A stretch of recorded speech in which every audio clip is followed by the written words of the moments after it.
సౌరశక్తితో Dubai అద్భుతం చేసింది. తాజాగా హట్టా ప్రాంతంలో ప్రపంచంలోనే అతిపెద్ద సౌరశక్తి ఆధారిత డీశాలినేషన్ ప్లాంట్ను ప్రారంభించింది.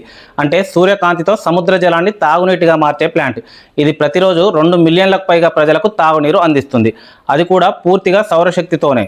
సాధారణ ప్లాంట్లు ఫాజిల్ ఇంధనాలు అంటే కర్బన ఆధారిత ఇంధనాలతో నడుస్తాయి. పర్యావరణానికి హానికరమైన వాయువులను విడుదల చేస్తాయి. కానీ దుబాయ్ వ్యవస్థ మాత్రం దీనికి భిన్నం. ఇది రివర్స్ ఆస్మోసిస్ టెక్నాలజీని పూర్తిగా సౌరశక్తితోనే నడుపుతుంది.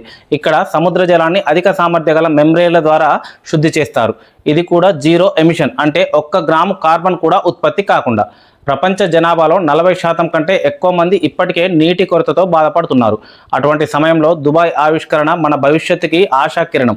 ఇది కేవలం ఇంజనీరింగ్ అద్భుతం మాత్రమే కాదు, ప్రకృతిని కాపాడుతూ మనిషి జీవనాన్ని నిలబెట్టే సాంకేతిక విప్లవం. సూర్యకాంతితో మన భవిష్యత్తు నిలవగలదని దుబాయ్ నిరూపించింది. ఇలాంటి ఇంట్రెస్టింగ్ అప్డేట్స్ కోసం ఛానల్ను సబ్స్క్రైబ్ చేయండి.